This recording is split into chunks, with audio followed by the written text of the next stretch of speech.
함께하며 여러분의 내일을 응원합니다. 성공을 부르는 좋은 습관, 성공예감 이대호입니다.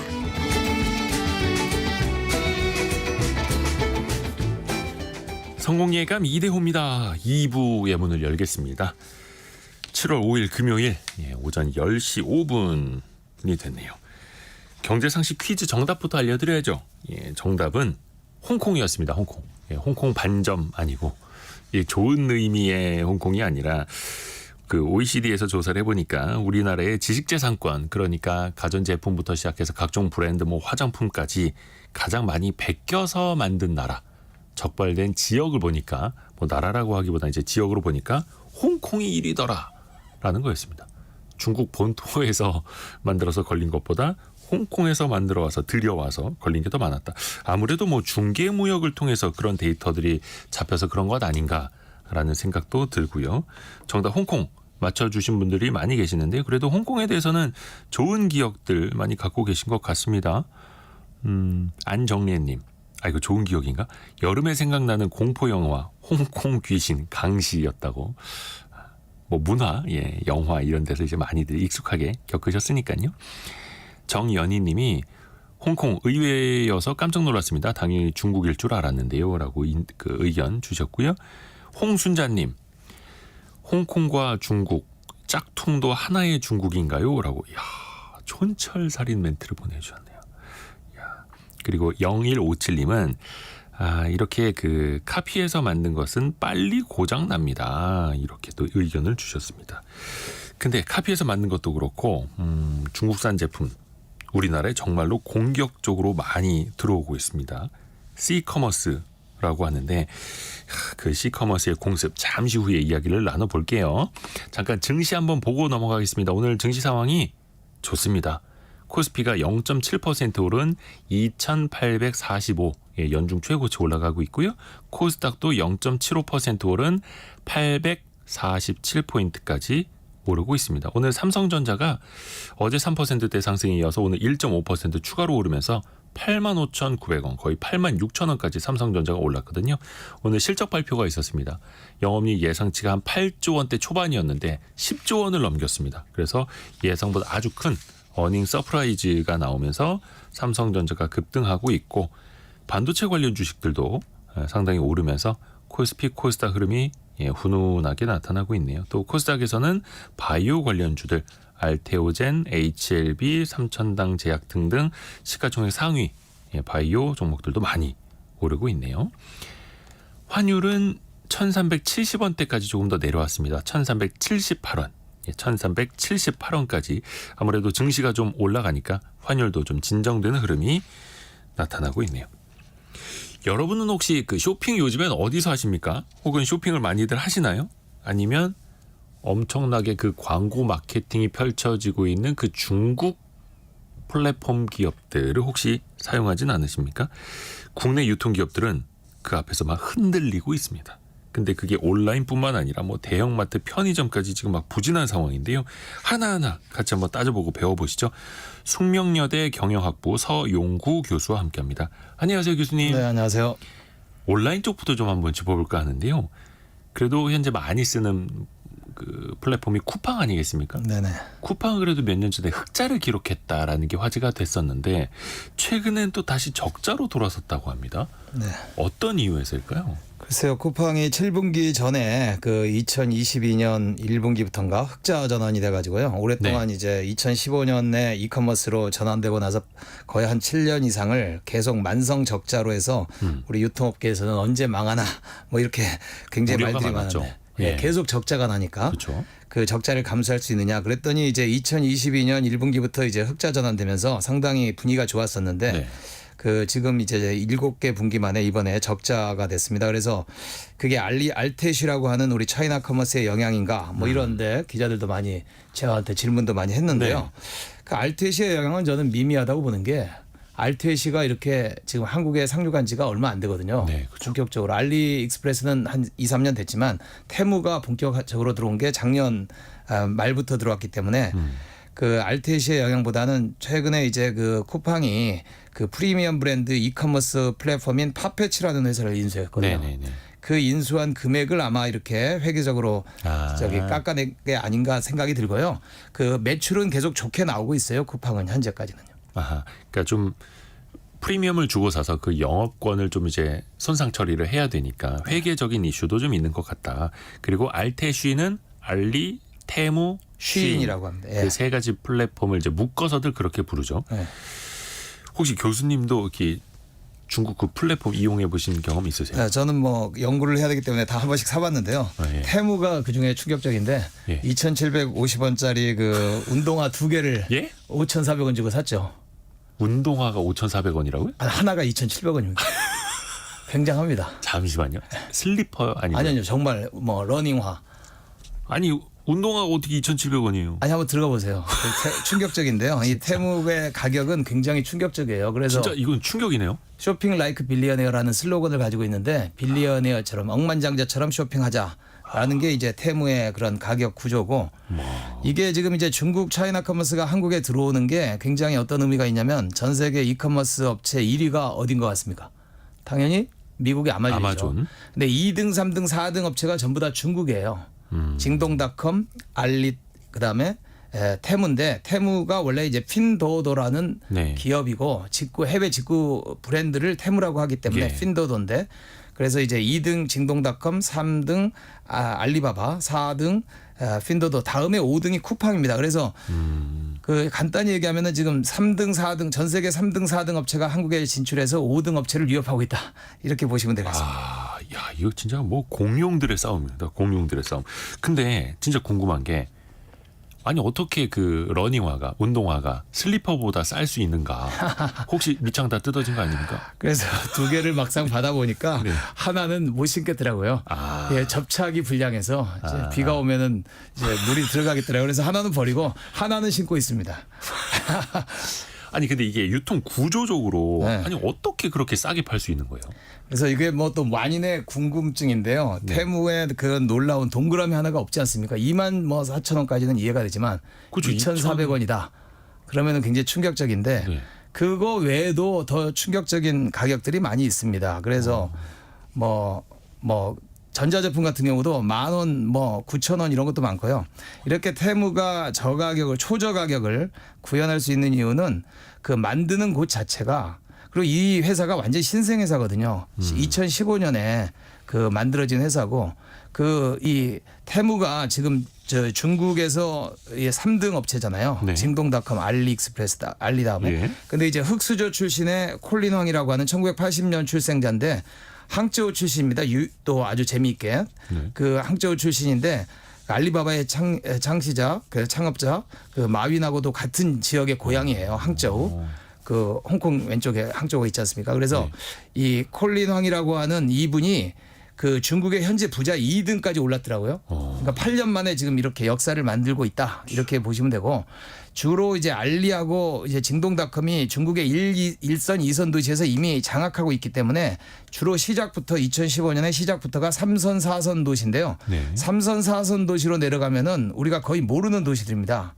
그래서 뭐 하얼빈 같은 것도 2선 도시에 들어가는 걸로 알고 있는데요. 3선, 4선 도시도 숫자가 뭐 170개 뭐 이렇게 막 200개 막 이러더라고요. 그래서 중국에 우리가 알고 있는 중국 뭐 베이징, 상하이, 항저우 이런 도시들이 1선 도시들이고 그런 1, 2선 도시를 제외 1선, 2선 도시를 합쳐도 그 뭐 수억 명이 되겠지만 중국 인구가 14억이기 때문에 나머지 상당수의 사람들이 3선, 4선 도시에 사는데 그쪽 3선, 4선 도시로 가면은 이 원가가 거의 아프리카보다는 비싸지만 베트남 수준의 원가를 가질 수 있는 공방에서 만들어지는 거고요. 그다음에 소비자들도 3선, 4선 도시의 소비자들을 중심으로 성장을 지난 8년 동안 해왔고 거기다가 더 중요한 거는 이 그 가격 알고리즘이 콜린 황이 재미있는 거는 그 학부를 중국에서 나오고 그 컴퓨터 공학으로 미국에서 유학을 한 다음에 구글에 3년간 취업한 경력을 가지고 중국으로 다시 돌아온 사람이더라고요. 그러니까 이게 구글의 검색 엔진 검색 엔진이었고요. 그 검색을 잘 이해한 다음에 중국에 와서 창업해서 성공적으로 매각한 회사가 게임 회사입니다. 그래서 이 테무의 사이트를 들어가면은 검색과 게임에 최적화돼 있다. 재미있다. 그러니까 사람들이 찾을 만한 걸 바로바로 띄워주고 그 사람들한테 맞춤형으로 제품도 추천을 하고 이런 식으로. 그렇죠. 그리고 99% 할인 쿠폰이 막 날아다니고 그렇죠. 그 상당히 재미있는 사이트를 만들었고요. 그 결과 이제 중국의 3, 4선 도시 소비자들한테 절대적인 지지를 받으면서 성장을 했는데 그 이제 팔겠다는 가격을 경매를 시켜서 최저가로 이렇게 매입을 한다면. 매입을 할 수 있는 그런 구조를 알고리즘을 가지고 있기 때문에 그 저가 중에서도 서로 경쟁해서 최저가가 채택되는 그런 시스템 때문에 이 가격이 만들어지고 있고 이 가격에도 마진이 있다는 놀라운 사실도 우리가 알 필요가 있는 거죠. 그 사이에서 마진이 있다고요? 그렇죠. 그렇기 때문에 이제 손해보면서 파는 제품은 아니라는 게 우리가 그게 더 신기하네요. 신기하죠. 아니 그 뭐 쿠폰이야 뭐 자기네 이제 마케팅 비용으로 처리를 하는 거겠습니다만 매입해서 정말로 우리가 봤을 때는 슬리퍼보다 싸게 운동화를 팔면서도 마진이 남는다.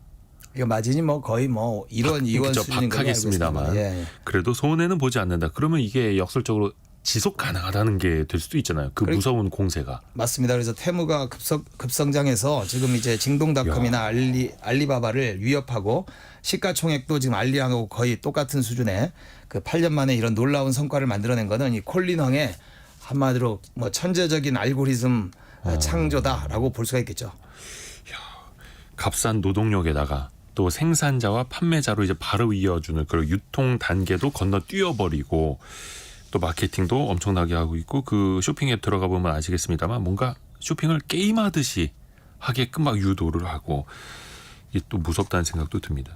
근데 많은 분들이 천덕애님 많이 사보면 물건의 질이 보입니다. 그리고 0961님은 올해 못 간다고 봅니다. 품질이 이 쓰레기 수준입니다. 이렇게 보내주셨고 권혁중님도 싼 건 분명히 이유가 있어요라고 보내주셨거든요. 아무래도 이제 사보신 분들은 겪어보신 거죠. 네. 이거 오래 못 쓰는구나.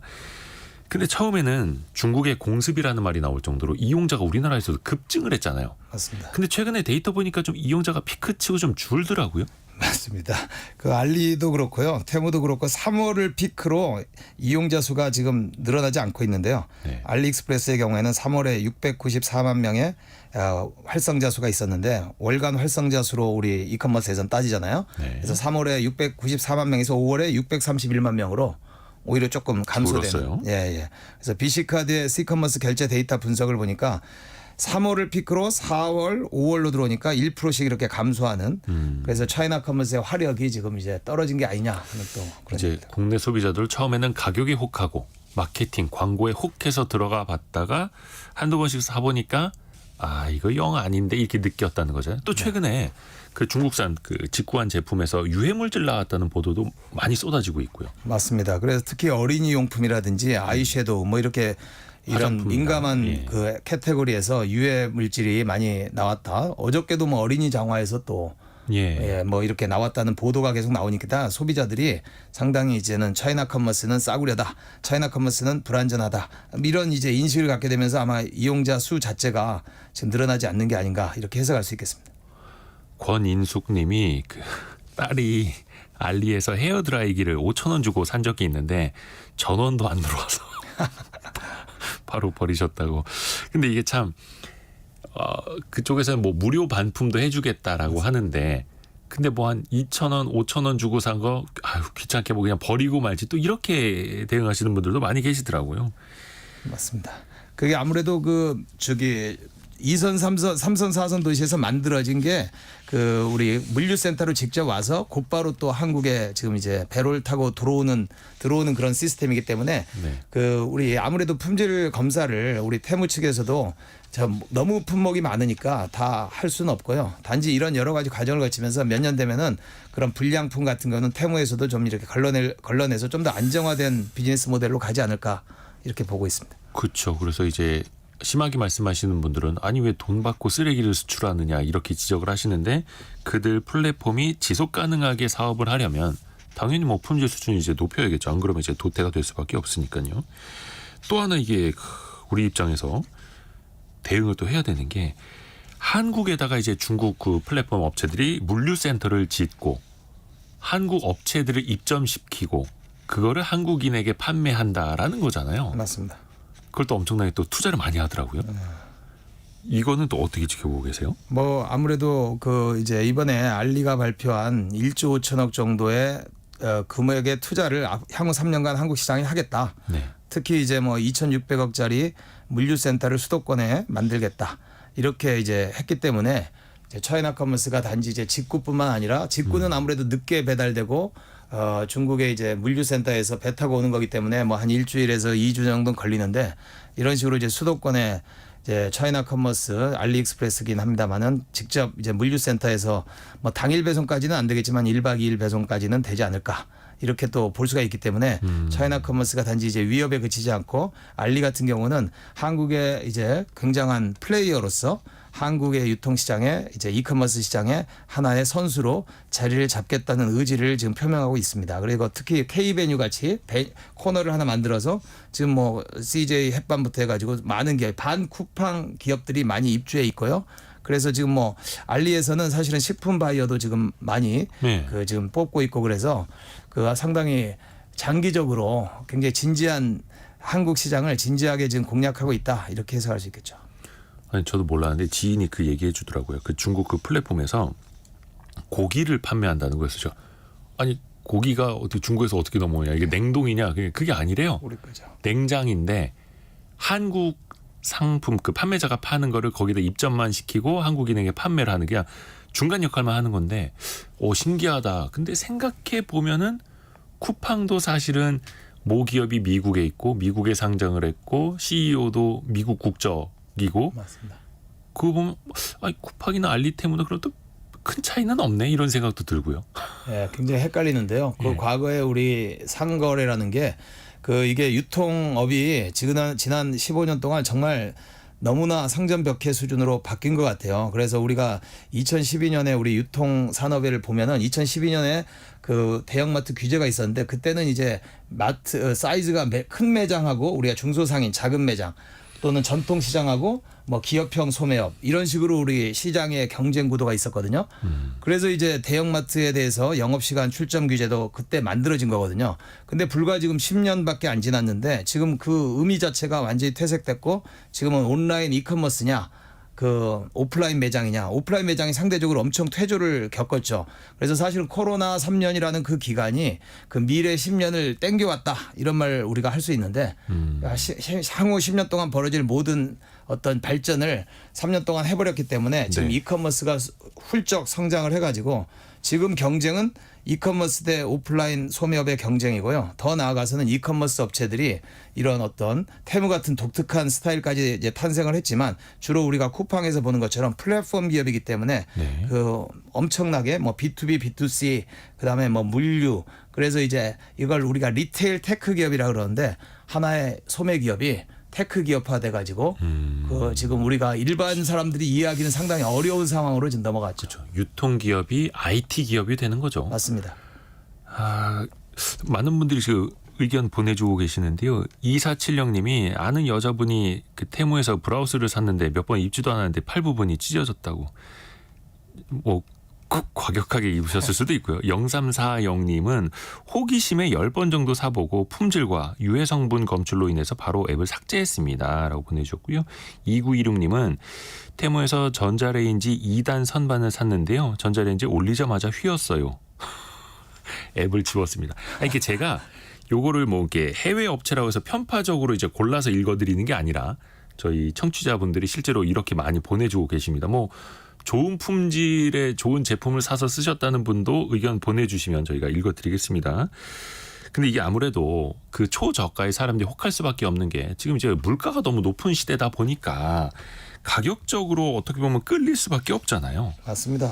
예. 지금 이제 뭐 우리가 이제 불황의 초입이다 뭐 이런 사람도 있지만 뭐 일단은 전 세계적으로 지금 고물가 시대가 시작됐고 너무나 이제 그 우리 월급 빼고 다 오른다 그러지 않습니까? 그래서 네. 그 가처분 소득이 지금 줄고 있고 지갑이 얇아지고 있는 상황에서 이제 초저가 시장은 성장할 수밖에 없어요 구조적으로.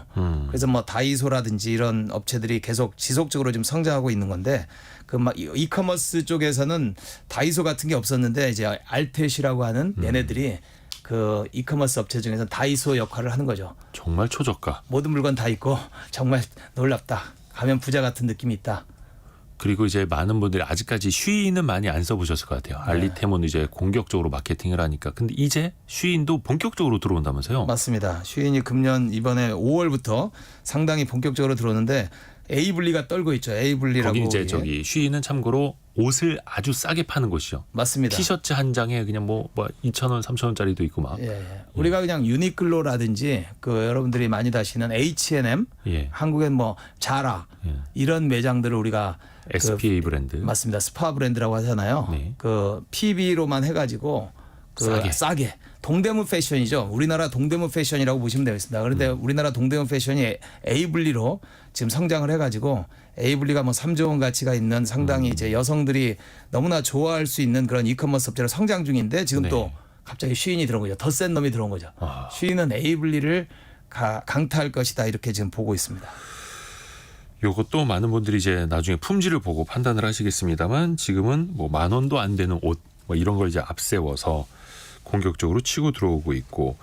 근데 쿠팡 같은 경우 이렇게 경쟁자가 많아지고 있는데 최근에 공정위에서 1,400억 원이라고 하는 유례 없는 규모의 과징금을 맞았습니다. 이제 유통기업으로 봤을 때 이게 이제 사업적인 측면에서 좀 타격이 있을 정도의 규모인가요? 어떻게 보세요, 교수님은? 엄청난 금액이죠. 사실 우리나라 500대 기업에 네. 공정이나 이런 벌금 매기는 게 3천억이 안 되거든요. 그러니까 우리나라 500개 기업에 그 벌금 문 것보다도 이제 그의 50%에 해당되는 금액이고요.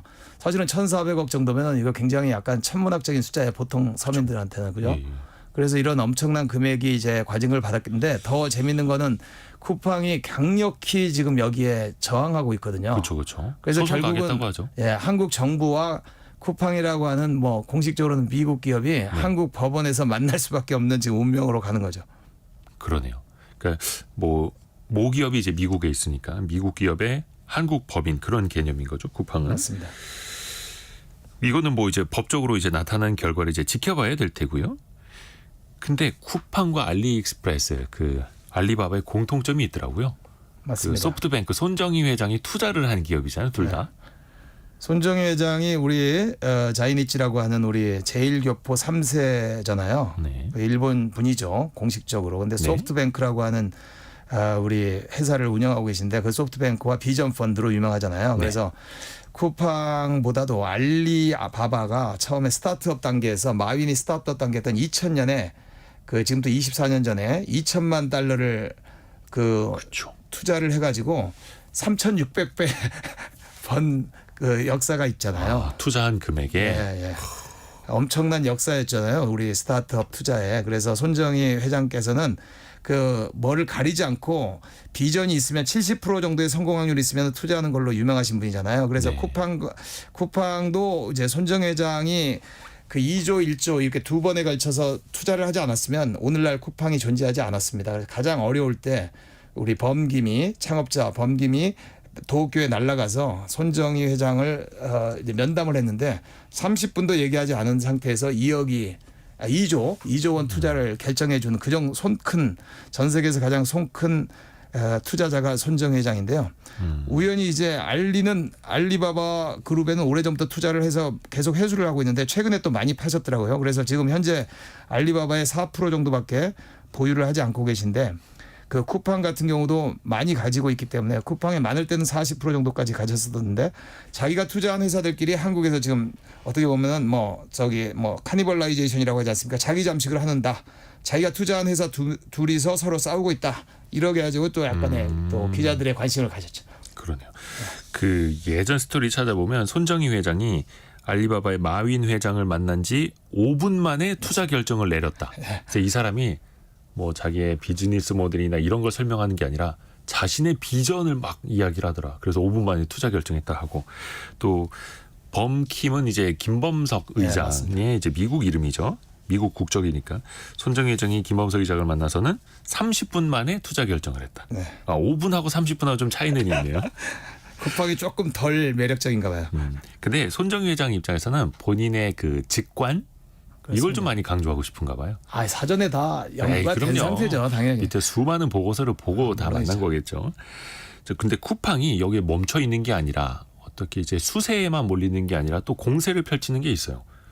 쿠팡이 정말 안 파는 거 빼고 다 판다고. 신선식품, 공산품, 뭐 가전, 가구, 그다음에 고가품, 사치품도 팔고 최근에는 뭐 타이어도 방문 교체하는 서비스도 하더라고요. 네. 별의별 걸 다 하는데 이게 어떻게 보면 이제 다른 유통업체들을 또 위협하는 거잖아요. 맞습니다. 어차피 뭐 쿠팡의 비즈니스 모델 자체는 이게 파괴적 혁신 기업이 될 수밖에 없거든요. 네. 그래서 기존의 오프라인 비즈니스를 지속적으로 지금 잠식할 수밖에 없는 구조고, 그래서 이게 뭐 좋든 싫든 간에 쿠팡의 혁신이라고 하는 게 사실은 이제 소매업을 과거에 그 수많은 수요자와 수많은 공급자들이 이렇게 좀 어떻게 보면 불완전하게 고효율로 만나는 게 아니라 저효율로 만날 수밖에 없는 오프라인 소매업의 그런 약점을 집요하게 팔고 들면서 지금 어떻게 보면은 뭐 그 세상의 어떤 삶의 라이프스타일을 바꿔놓고 있는데요. 타이어 교체 서비스 같은 경우는 넥슨, 한국 타이어, 금호 타이어한테 직접적인 타격이 갈 것 같고요. 패션 제품도 이제 고가품 럭셔리 판매까지 들어간다면 백화점에도 또 마이너스 영향을 미칠 것 같고요. 휴대전화 판매와 개통 같은 걸 한다면 지금 통신사라든지 판매 대리점 같은 경우에도 또 영향을 미칠 것 같습니다. 그래서 아예 전방위적으로 지금 이제 혁신 기업이죠. 그러네요. 쿠팡이 또 외국 기업들의 또 공세를 견뎌야 되고 그러려면 또 다른 성장 길을 찾아야 되고 근데 그게 돌고 돌아서 다른 기업들에게는 또 위협이 되고 그 연쇄 사슬인 거죠. 맞습니다. 그리고 그 중국 그 C커머스 잘 쓰고 계시는 분도 좀 이야기를 보내달라고 했더니 박상국님이 무선 진공청소기 13,000원짜리 성능이 좋던데요. 잘 쓰고 있습니다. 품질에 만족하면서 사용하고 있습니다라고 보내주셨고 또 이어서 시장 생태계가 가격 경쟁으로 전환된 건 이런 고물가를 진정시키는데 다소 도움이 되는 긍정적 효과도 있다고 봅니다라고 의견을 주셨습니다. C커머스 그리고 뭐 이커머스 이야기를 했는데 온라인 업체들 오프라인 쪽도 한번 점검을 해볼게요. 사실 여러분은 요즘 대형마트 자주 가시는지 모르겠습니다. 아마 예전보다는 많이 안 가실 것 같은데 대형마트들이 진짜 위기지 않습니까? 맞습니다. 막 구조조정도 최근에 많이 하고 있고요. 시끌시끌한 곳도 있고요. 어떻게 보세요, 교수님은? 예, 이것도 뭐 한국 유통사에 굉장히 그 충격적인 건데요. 한국이 워낙 이제 소매업 발달이 더디었어요. 1997년 IMF 경제 위기 이전까지는 네. 사실 우리나라의 근대적인 뭐 매장이 백화점밖에 없었고 그 백화점도 제대로 된 유통업체가 아니잖아요. 자기 직매입을 안 하기 때문에 네. 그 뭐 부동산 임대업적인 성격이기 때문에 백화점이 그 유일한 어떻게 보면은 깨끗한 매장이었고 나머지는 전통시장과 영세 그 뭐 매장들이 다 갖고 있었는데. IMF 때 우리가 이제 그 해외 유통업체들한테 시장을 개방해가지고 까르푸나 월마트, 테스코 이런 업체들이 한국에 진출해가지고 한바탕 굉장히 이제 대형마트가 엄청나게 성장을 했던 기간이 있었는데 그 15년, 20년 급성장하다가 또 2012년부터 지금 대형마트 의무 휴업제 일요일 날 한 달에 2번을 놀게 하니까 또 갑자기 쇠퇴하기 시작해서 지금은 감당할 수 없을 정도로 쇠퇴가 지금 일어나서요. 한국에 지금 대형마트 3인방이 있는데 네. 그 3인방 다 힘들고 특히 한국의 유통 지존이라고 하는 우리 이마트와 롯데가 주력 사업이 대형마트인데 대형마트가 너무 부진하다 보니까 지금 굉장히 너덜너덜해진 수준으로 주가가 지금 망가져 있는 상태입니다. 홈플러스 같은 경우에도 한 7년 전쯤인가요? 그 사모펀드인 MBK가 인수를 했는데 계속해서 점포 매각하고 부동산 매각하고 최근에는 그 기업형 슈퍼마켓 이걸 또 매각하는 걸로도 시끄럽더라고요. 맞습니다.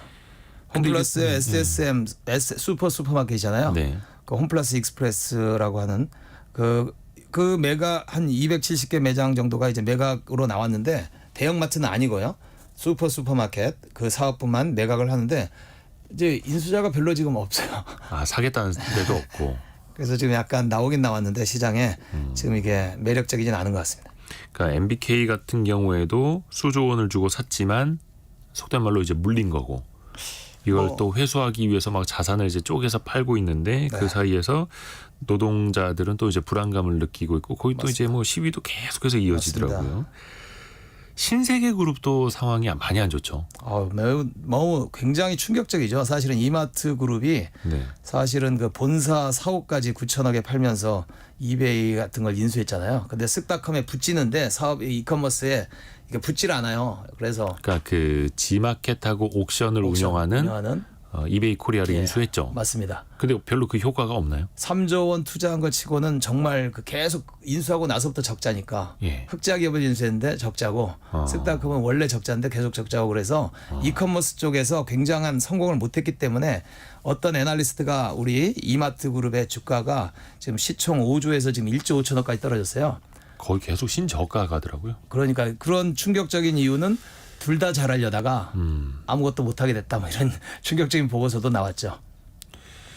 교수님은 그 이마트의 그 G마켓 옥션 인수는 어떻게 평가하세요? 그래서 최고가에 예. 잘못된 투자를 하긴 했는데 예. 사실은 뭐 그 월마트의 사례가 있기 때문에 월마트가 2위 아마존에 이어서 2위 제트닷컴이라는 이커머스를 인수해가지고 그 9,000개 매장에 잘 붙여가지고요. 옴니 채널을 달성해서 월마트는 지속 성장하는 모델이 미국에 있었기 때문에 그걸 보고 한 거거든요. 아, 미국에선 잘 됐는데. 네, 미국에서는 잘 됐는데 한국에서는 여러 가지 이유가 있어서 잘 안 됐는데 그만큼 월마트가 혁신적으로 혁신 서비스를 받아들였다는 거고 이마트는 오프라인 소매업이 이커머스를 하기 굉장히 힘든 구조예요. 왜냐하면 이마트에서 그 뭐 결제를 받으려면은 최소한 열흘 정도 사장 결제까지는 최소한 일주일 이상을 가는데 네. 그 이커머스 스타트업에서는 그냥 하루 5시간 만에 결정이 난다 그러거든요. 그래서 이커머스는 속도전이고 어제 활성자 수가 얼마인가를 결정하는 놀라운 지금 이제 리얼타임 비즈니스인데 그런 면에서 아마 문화가 이커머스 그 하기에 우리나라 대기업이 상당히 부적합하다 이렇게 많이 문화적으로 해석하는 사람들이 있거든요. 그러게요. 근데 이제 신세계그룹 같은 경우에는 그래서 얼마 전에 대대적으로 이제 CEO들도 인적 쇄신을 많이 했잖아요. 그런 뭐 이제 속된 말로 이제 인적 물갈이를 했는데 그 효과가 있을까요? 이 상황에서? 맞습니다. 그래서 신세계처럼 굉장히 큰 그 유통 명가인데 그 밑에 내부 인력이 수가 많은데도 불구하고 이제 네이버, 쿠팡, 알리바바 출신으로 그 프로덕션 그 총 책임자들을 많이 최근에 물갈이를 했는데 아무래도 지금 뭐 대기업이 그 이커머스에서 성공한 사례가 그 역사적으로도 상당히 힘들고 이커머스 자체가 혁신 기업이기 때문에 그 빠른 의사결정 그다음에 어떤 새로운 그 비즈니스 모델 이런 건데 기존에 이제 오프라인에서 셔터 올리고 돈 벌고 셔터 내리고 문 닫고 영업 시간이 한정돼 있고 이렇게 약간 뭐 고정 장치처럼 하는 비즈니스하고는 잘 맞질 않죠. 그래서 그 몇 분의 새로운 이제 C 레벨에서 몇 분 이제 사장급에서 바뀐다 그래서 이게 다 문화 혁신이 될 수 있는지는 좀 더 지켜봐야겠습니다. 그러게요. 이제 그런 이제 유통기업에 투자하신 분들은 지금 또 굉장히 속상한 상황이고 땅을 치고 계시고 또 많은 분들이 최민석님, 조승범님을 비롯해서 신세계 이마트그룹의 이제 최대 리스크는 오너 리스크다 이런 이야기도 많이 또 지적을 해주고 계시고요. 편의점이 그래도 그 오프라인 유통 채널 중에서는 그나마 좀 잘 나간다라고 했었잖아요. 근데 이제는 편의점도 성장세가 꺾였더라고요. 편의점이 지금 이제 5만 5천 개예요. 우리나라 지금 이제 5만 개라는 게 무슨 말이냐면은 인구 1,000명당 하나씩. 네, 어마무시한 거죠. 그 웬만한 이제 길거리 나가서 고개 이렇게 한번 둘러보면 편의점 한두 개 보이죠. 네. 편의점 뭐 5개 회사인데 그 뭐 주력은 이제 탑2는 GS하고 CU 아니겠습니까? 그런데 아주 쌍둥이입니다. 매출도 거의 2조 원씩이고요. 두 개 회사가 영업이익도 아주 비슷하고 그래서 영호상박입니다. 두 회사. 근데 이제 5만 5천 개 포화다 보니까 원래 3만 개부터 한국의 편의점 시장이 포화라는 얘기를 했는데 드디어 포화가 된 것 같아요. 그래서 지금은 이제 매장당 객단가 쪽으로 해야지 새로운 출점할 수 있는 데는 상당히 힘들다 이렇게 봐야죠. 여기에서는 이제 편의점들도 다시 더 성장하기도 힘들고 그래서 뭐 CU도 그렇고 GS도 그렇고 이거 운영하는 그 모기업들의 주가도 역시 또 신저가 가고 있더라고요. 맞습니다. 여기는 뭐 해법이 없을까요? 편의점 쪽은? 편의점은 그 지금 편의점도 일종의 중요한 지금 우리나라 생활 인프라고 한국을 편하게 만들어 주는데 그렇죠. 예, 뭐 엄청난 기여한 편의점 때문에 사실은 한국에 온 외국인들이 굉장히 뭐 보안이라든지 놀라운 편의성을 가지고 놀라는 경우가 많은데 아무래도 편의점도 지금 이제 상품을 판매하는 담배가게 플러스 상품을 판매하는 매장에서 새로운 어떤 IT로 많이 요새 변신을 하고 있거든요. 네. 그리고 새로운 어떤 뭐 관광형 편의점이라든지 미래형 편의점 그러면서 다양한 시도를 지금 하고 있는데 기존의 그런 어떤 그 판매 방식에서 좀 더 새로운 서비스를 부과한다면 앞으로 또 돌파구도 생기지 않을까 하는 기대를 갖고 있습니다. 이 와중에 백화점은 선방하고 있다고요? 네. 백화점 오히려 매출이 좀 늘었던데요? 백화점이야말로 가장 지속 성장하는, 외국에서는 백화점을 사양 산업으로 보고 있습니다만 한국에서는 유일하게 백화점이 잘 되는 이유는 어허. 지방 백화점들이 전부 다 IMF 때 다 정리가 돼 버려서 백화점이 3개에서밖에 없고 예. 전국에 매장이 또 100개밖에 없어요. 아하. 그중에서도 지방 소형 백화점은 잘 안 되는데 예. 나머지 점포는 다 잘 되고 있고요. 그만큼 이제 희소성이 있고 프리미엄 제품을 팔고 그다음에 한국인들이 어떤 뭐 굉장히 생활 욕구가 위로 지금 하는데 백화점이 그런 걸 만족시켜주고 있기 때문에 어떻게 보면은 지금 한국의 백화점은 전 세계에서 가장 그 전 세계 선진국 OECD 시장에서 가장 경쟁력 있는 산업으로 백화점이 한국이 지금 이제 평가를 받고 있습니다. 굉장히 이번 분기도 꾸준히 성장하는 모습입니다. 근데 라디오 들으시는 분 중에서 난 백화점 가본 지 되게 오래됐는데 요즘 백화점이 잘 되나 싶은 분들도 계실 텐데 이게 어떻게 보면은 양극화 를 맞습니다. 보여주는 걸 수도 있겠어요. 맞습니다. 백화점이 잘 되는 이유 중에 또 우리나라가 소득은 계속 증가되고 있는 층이 있잖아요. 1분위 뭐 이런 2분위죠. 그래서 2022년부터 전 세계 고가품 소비의 세계 1위예요. 한국이. 명품 1인당 소비가 $325인데 2022년에 모건 스탠리가 작년 3월에 발표했는데 전 세계 이제 명품 시장 세계 1위. 네. 그 우리나라 이커머스 사용률도 세계 거의 1, 2위권인데 중국과 더불어 이제 명품 소비가 세계, 그러니까 고가 사치품 소비가 세계 1위인 나라가 한국이다. 그런데 충격적인 것도 사실이었죠, 그 당시. 최 병관님이 지금 교수님 누구신지요? 유통업을 너무 정확하게 잘 아시는 것 같습니다. 유통업 전문인 숙명여대 서용구 교수님 함께하고 있습니다. 근데 이게 씁쓸한 거죠. 고가 사치품이 가장 잘 팔리는 나라. 근데 그 브랜드들은 배짱 영업을 하지 않습니까? 맞습니다. 가격을 올리고 잘 팔리네 또 올리고 더 좋아하네 또 올리고 해서 요즘에 N차 인상이란 말도 있다 하더라고요. 맞습니다. 올리고 또 올리고. 예. 그래도 잘 팔린다는 거죠? 이것도 충격적인데요. 우리 뭐 3대 명품 오늘 에루샤뿐만 충격적인 아니라 게 많아요. 이게 유통 시장 변화가 충격적입니다. 예. 그래서 에루샤뿐만 아니라 뭐 구찌 이런 명품뿐만 아니라 프리미엄 브랜드들이 가격을 올리면은 수요가 떨어져야 되는데 수요가 안 떨어지는 놀라운 현상이 경제학의 그 배불런 효과라고. 네. 그 배부른 사람들이 만든 법칙이라고도 우리가 우스갯소리를 하는데 배불런 효과라는 거는 가격을 올려야 오히려 수요가 올라가는 희소 가치가 있으니까요. 에르메스만 해도 파리의 인근에 50개 공방에서만 한 5,000개밖에 못 만든다고 합니다. 그래서 수요 그 공급이 제한적이기 때문에 전 세계에서 사고 있는 사람들이 많기 때문에 버킨백 살려면은 지금 3년 4개월 기다려야 된다 뭐 이런 얘기를 하고 있거든요. 오히려 그 매장 직원한테 잘 보여야 맞습니다, 된다고 맞습니다. 막 별일이 다 있습니다. 근데 가격을 올리기 직전에 또 미리 줄 서서 사려고 또 사람들은 화답을 하고 있는 거죠. 그렇게. 명품 리셀 시장도 만들어져 가지고 오히려 사는 순간 가격을 뭐 20% 이상 업할 수 있는 그런 시장도 만들어지고 있죠. 근데 이게 어떻게 보면 이제 씁쓸한 단면이기도 한데 앞에서 이제 백화점 매출이 또 성장한데 가장 큰 배경이 이런 고가품 사치품 매출이기도 하고요. 이거는 계속해서 이어지더라고요. 그렇습니다. 소비 양극화이기 때문에 차이나 커머스처럼 초저가 이커머스 시장도 앞으로 성장할 것 같고요. 백화점도 한국의 가장 성장하는 소매 산업 중에 오프라인 소매업으로 자리를 잡을 것 같습니다. 그래서 한국의 백화점에 와서 그 현대 같은 경우가 더 현대 같은 경우인데 여의도 더 현대 와서 엄청 크죠. 관광을 하고 외국인 관광객들이 이렇게 큰 백화점이 외국은 별로 없거든요. 네. 그 다음에 이제 여의도 뭐 산책을 한다고 하는데요. 그걸 하루짜리 관광 상품으로 MZ 세대 외국인들한테 지금 판매되는 회사도 있다고 들었습니다. 거기 온 김에 여기 KBS들 많이 오십니다. KBS까지도 오세요? 예. 그럼 KBS까지 묶어서 뭐 여의도 관광 아이돌 상품 보려고 오는 이제 맞습니다. 외국인들도 많이 계시고요. 예. 이게 가격을 올릴수록 사람들은 좋아한다. 예를 들어서 성공예감 이데오입니다 청취하려면 이제 10분에 100만 원씩 내세요라고 하면은 그래도 이제 줄을 서서 들을 정도가 돼야 되는데요. 요새 핫하시니까 한번 시도해 보시죠. 아닙니다. 큰일 납니다. 농담이었고요. 우리가 또 생각해 볼 주제가 이겁니다. 이제 베이비붐 세대들이 은퇴를 하고 있잖아요. 근데 2차 베이비붐 세대 1964년부터 74년생들 이제 64년생들도 은퇴 세대가 돼 가요. 근데 이게 소비 측면에서 보면 소비가 더 위축될 수 있지 않을까? 그 요인이 되지 않을까요? 어떻게 보세요? 근데 최근에 또 오늘의 이제 키워드가 충격이 돼버렸는데 충격적인 또 뉴스가 있었는데 자동차 신차 구매율을 작년 2023년 자동차 신차 구매율 20대, 30대, 40대, 50대 보니까 네. 어느 나이대가 제일 많이 산 것 같아요. 신차를.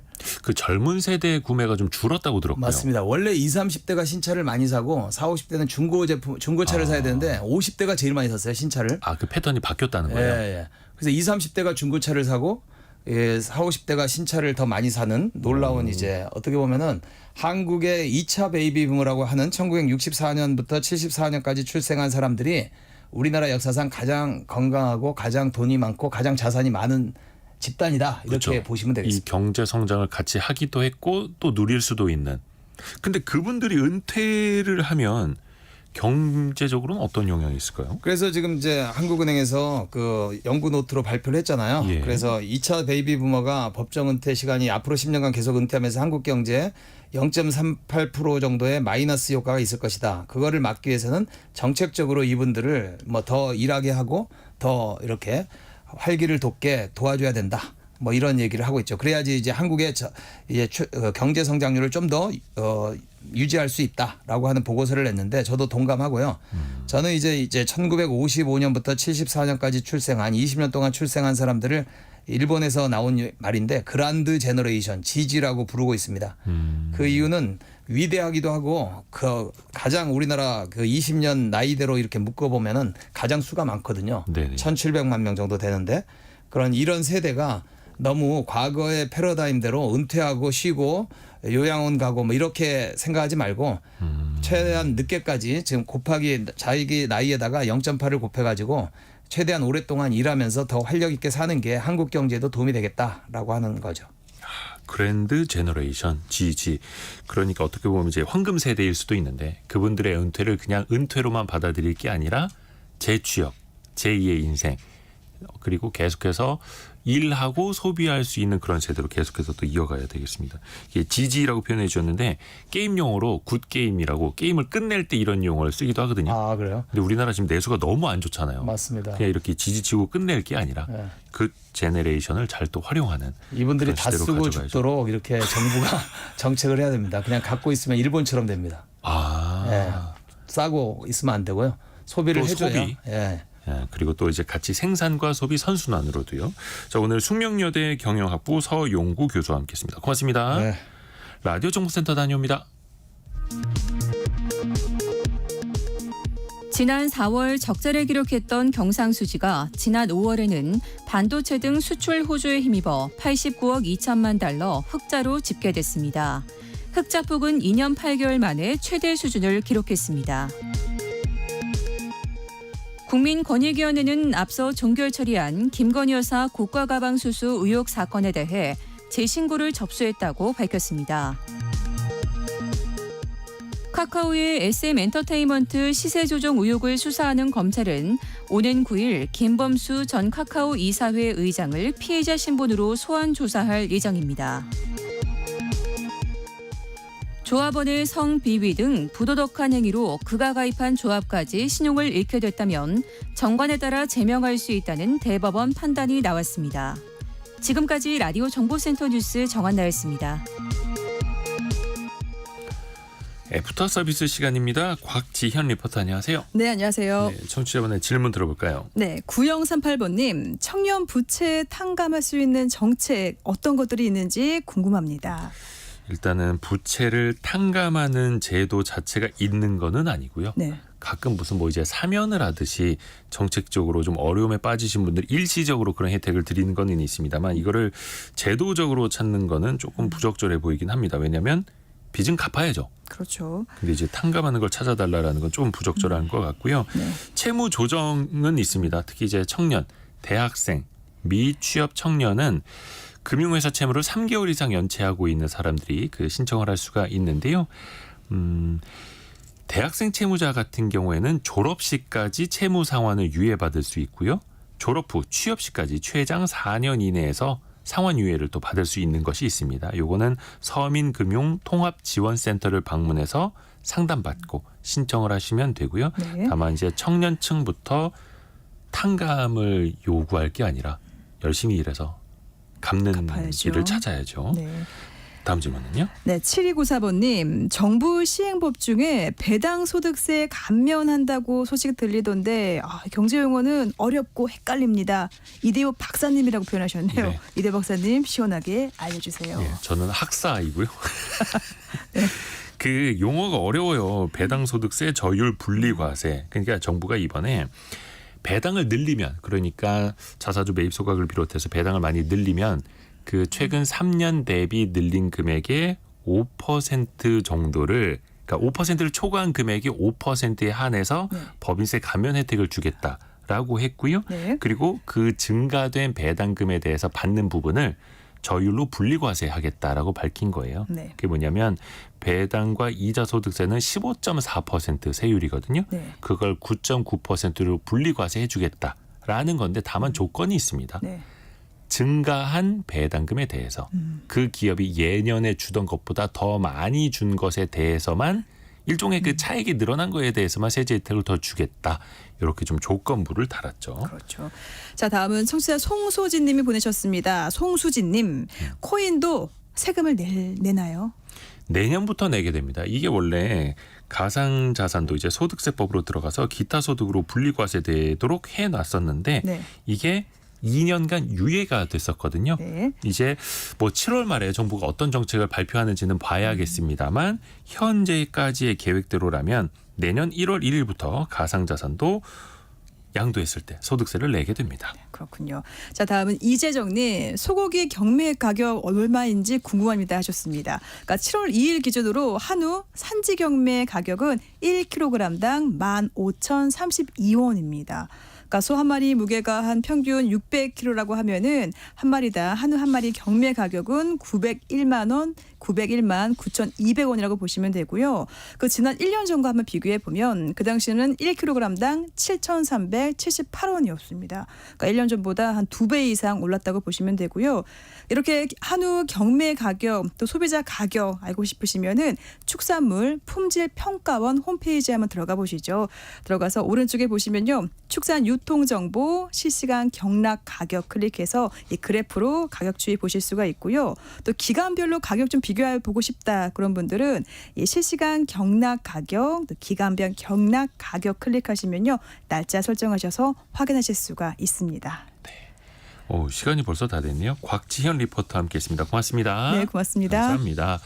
자, 내일은 토요일이죠. 토요일은 빠지지 않고 별책 부록을 듣는 날입니다. 책 한 권을 아주 쉽게 같이 소화할 수 있는 시간이죠. 내일은 로널드 체인이 쓴 가치 투자자의 탄생이라는 책을 읽어볼 텐데요. 미래에셋증권 투자와 연금센터 이상건 센터장과 함께합니다. 가치 투자자들의 삶을 통해서 우리가 배울 수 있는 교훈들이 많이 있습니다. 꼭 들어주시죠. 일라디오 그리고 유튜브로 동시에 중계가 됩니다. 성공 예감은 오늘도 여러분을 응원합니다.